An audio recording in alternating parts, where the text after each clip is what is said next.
When I first started photography and I was taking raw files because I'd read that that was what you were supposed to do. So I was taking these raw files, but I always noticed that the folks that I followed online, both advanced amateurs and professional photographers, their images didn't look at all like my raw files. And of course, we all know that raw files need editing. And so I was trying to do that. And what I was often trying to do was take a kind of drab or dull looking raw file and turn it into something that was really vibrant and amazing and powerful. And unfortunately, what I often did was just overdo everything because I didn't take the time to really learn how to edit. I didn't control my edit. Mostly what I did was drag the saturation of the vibrant sliders pretty far to the right and kind of hope for the best. Over time, of course, as I've matured and learned how to use software, of course, you got to capture the photo correctly in the field. I certainly don't want to dismiss that. But as far as the edit goes, once I learned how to kind of control things, I realized that you can take a raw file that at first blush looks a bit like this raw file, which looks fairly drab, and turn it into something much more vibrant, assuming you learn how to control your edit and don't just push every slider to the right as far as they can go, which I'm incredibly guilty of doing many years ago. But this raw file, it doesn't actually really clearly represent what I saw because your eye, my eye, right? The human eye has a much better dynamic range than our cameras do, and possibly maybe than our cameras ever will. And for me, looking at this scene, which was in Iceland, it's an amazing place called Bruarfoss, B-R-U-A-R Foss. Anyway, it's a gorgeous place, but the foreground wasn't that dark. My eye saw better than that. And the sky was not at all blown out looking like that because there was some nice color in the sky. And what I ended up doing is doing some edits here in Luminar Neo, and I turned it into that. Now, you might say, Jim, it looks like you just moved all the sliders to the right really far. And I did move some sliders, but I controlled the sliders and I did what I wanted to do, and I got the result that I wanted. So what I want to do is show you how you can walk through an edit and take something that's fairly drab or dull and turn it into something that kind of dazzles. And that is through controlled effort and repeated effort and small steps that build up over time. Let me hit reset and we'll get into this one. Okay, so to skip kind of, I don't want to call it the boring because it's necessary, but kind of the early steps, I used Develop Raw and I used Super Contrast. And as you can see, I used Erase to get rid of a few things. And what I did is I was able to pull back quite a bit in terms of that sky and do a little bit of work in the foreground. But because these tools I use globally, meaning across the entire photo, I don't get the level of control that I really need. So if you've been here before, you know I'm a big fan of masking because masking is all about control. And so this video is going to include masking because that is honestly the only way to really control and be very targeted and specific with your edits, and that's what we're going to do. So the first thing I want to do is continue to work on that sky. You know, I've pulled it back a fair amount, but I'm going to go get a linear gradient mask. I'm going to drop it down in here. I'm going to do something about like that. And what I want to do is go into adjustments and drop that exposure because I'm pulling it back. Like I said, I'm going to pull the highlights down. And that's what's nice about this because I don't want to pull the highlights down everywhere because there's also highlights in the water and I'm going to do some things to brighten that water. So if you're not being targeted with a mask, I'm taking highlights down everywhere and it just doesn't work. You have to really do the targeted stuff in order to get better control. I'm going to, speaking of control, I'm going to pull the temperature down here and I'm going to bump up the tint. And I do like my sunset skies. I like them quite a bit. And if you've been here before, you know I like my colors. And so I'm doing a little bit here, but I tend not to do a ton of color work. I do white balance work, which is temperature and tint, but vibrance of 10, it's about all I'm going to do. But this is in the sky, so that's before and that's after. So before and after. So you can see how we're already getting back a fair amount of that sky. That's why I shoot raw. You get so much information, so much you can work with, because you look at that and think, what a blown out mess. That's trash. I'm going to delete it. Hey, that's not trash. I'm not going to delete it. And so that's what I believe in doing, and that's why I like to control things. And speaking of control, I've got that mask. I'm going to copy that mask because I'm going to use that again. Go back to Tools, and now I'm going to go into Structure AI, and I'm going to paste that mask. So paste, there we go. And I'm just going to take the amount down. I'm going to smooth this out. I just like smooth skies. It is just a personal preference, which is pretty much what you could say about everything I do in every edit, right? But I just smoothed out that sky. I brought back a ton of visibility into that sky and some nice color as well. So I'm pretty happy about that. And now I'm going to move on and do some additional things. Here, I'm going to get a mask, a radial gradient for Accent AI, and I'm going to drop that right over here on the water, invert, and now I need to shape it a little bit. Okay, so I think something about like that, and I'm actually going to go reasonably high. I do about a 50 or 51 here, but you can see that's really popping that water and giving me much better visibility into that part of the photo. And while I'm at it, I want to go in here and go back and copy this mask because I want to use that one again here in a minute. And that minute is now. I'm going to go into color and mask, mask actions, and paste. So there we go, same mask, same location. And what I want to do here is go into HSL. And actually, I'm going to bump up the saturation and vibrance a little bit. I don't do a lot there. I tend to prefer to kind of control the individual colors, which is why I'm going into HSL and I'm going into the S and the L portion. So I'm going to do saturation of the blue, and that's going up about a 15 or 16. And then the luminance of the blue, I'm actually going to pull that down a tiny bit just to be a little bit careful with it. And if you look at my before and after,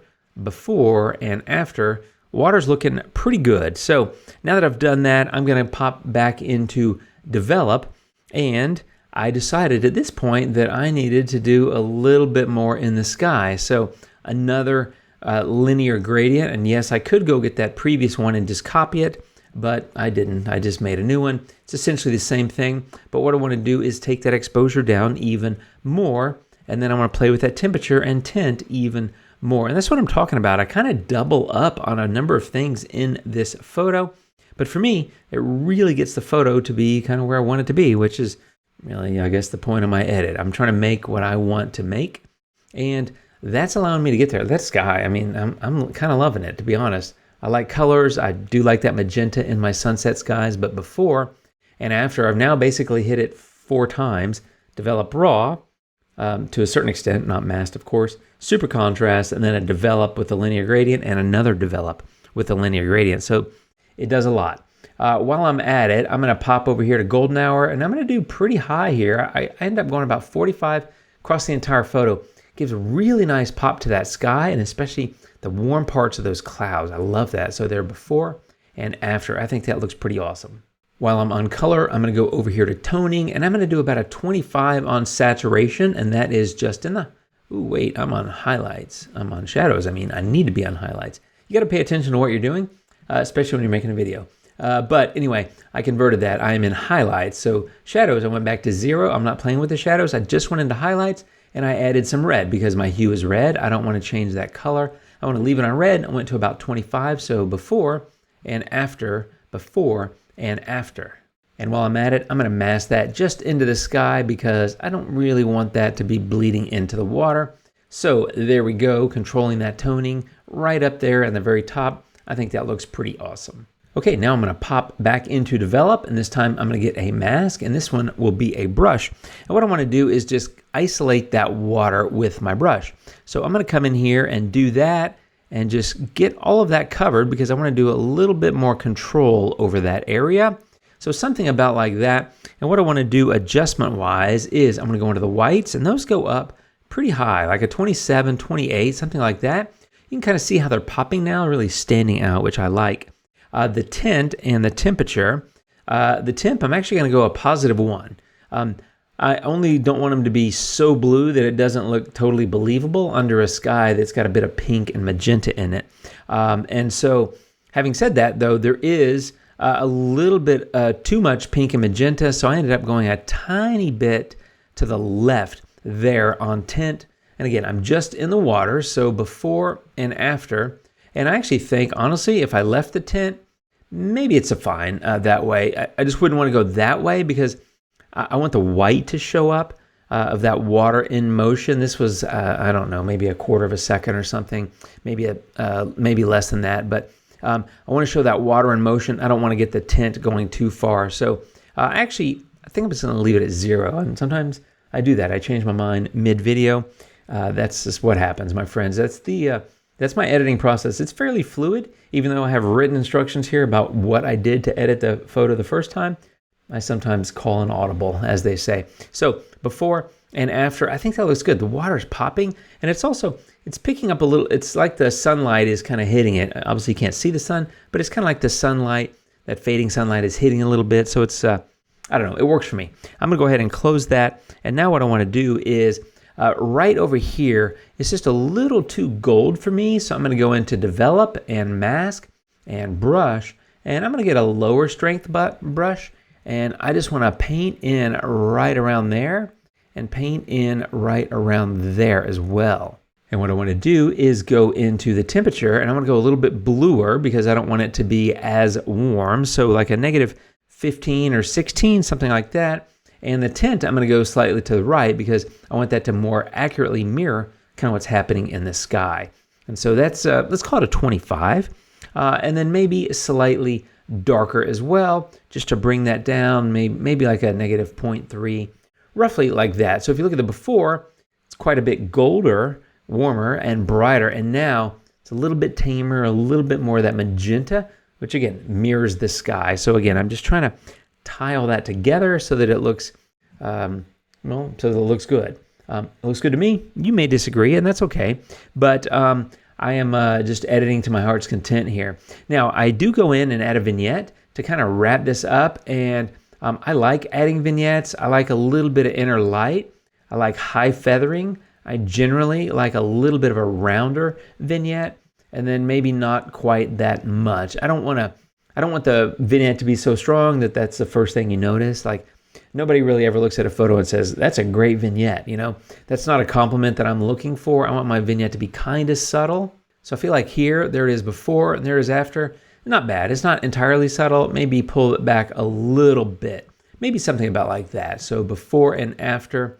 And I actually think that I'm going to choose subject and actually put it a little bit further down here. You do know that you can just, until you click choose subject again, you can just click anywhere to place the vignette center. I'm going to drop it down here to a little bit under the middle of the falls. I kind of like it there. So before and after, before and after. And the reason why I choose the center of the vignette is because that's what inner light is based on. And of course, all the darkening is going to center around that. So it's going to be slightly different than if you just let it go to the default position, which is dead center in the photo. So I think my vignette looks good. The only other thing I like to do sometimes is come in at the very end of an edit and look at it and say, I kind of want to do a little bit more. And this is where I go to my old buddy, Accent AI, and I'll just give it a little boost, just like a 15 or 20, something like that. You don't want to go too high because it's going to brighten everything. And I made, a number of edits that I don't want it to basically reverse, right? Which would include darkening the sky and stuff. So maybe like a 15 or 20 overall. It's just a final little oomph that I like to do at the end. But there's before and there's after. And I'll do that with Accent AI, or sometimes I'll do it with Develop, where I might come in and adjust highlights, shadows, contrast, even exposure, sometimes temperature and tint. I don't need to do any of that. I feel like I've done plenty of color work. But here I just wanted to hit it with Accent AI, give it a little boost at the end, a little oomph, a little extra kick. And if you look at the before and after, I mean, a massive, massive difference. Same sky. And you might look at the before and after and think, that's not the same sky. He just got one that had a cloud in it that kind of looked like it was in the right place. But no, that's the original sky. You saw the edit. I didn't replace the sky, but it kind of looks like I did. And that's the power of raw files. So before and after, before and after. And it's pretty colorful. I'll admit. I like my color. And if you don't like color, that's fine. You wouldn't have to do the same kind of things. But the point here is really that looking at raw files, you often don't know what all you can do until you go in and start trying it. And as I said, when I first started editing photos many years ago, my raw files, they're raw files. They just don't look that great. They're fairly flat and that sort of thing. And then I saw that I was comparing my raw files to the finished products from like pro photographers. And I was like, why are their photos so much better? And a lot of it comes from doing edits, and in particular, not just slamming sliders to the right on every filter or every tool, but controlling them and having a plan and kind of attacking it. The plan here was bring back the light in the sky so I can make that usable, brighten up the water itself, and just add a nice bit of color and punch overall to really make the photo pop. I feel like I succeeded, and the key thing here is kind of baby steps, for lack of a better term. Step by step, using and reusing filters and tools with masks to control your edit. That's how this one went, my friends. But boring to beautiful, dull to dazzling. I don't know. Pick your terms. That's how this one went. Hopefully it gives you some ideas with your own photos. And thanks for watching. I appreciate it very much. Hope you guys are having a great day. I will see you in the next video, and until then, adios.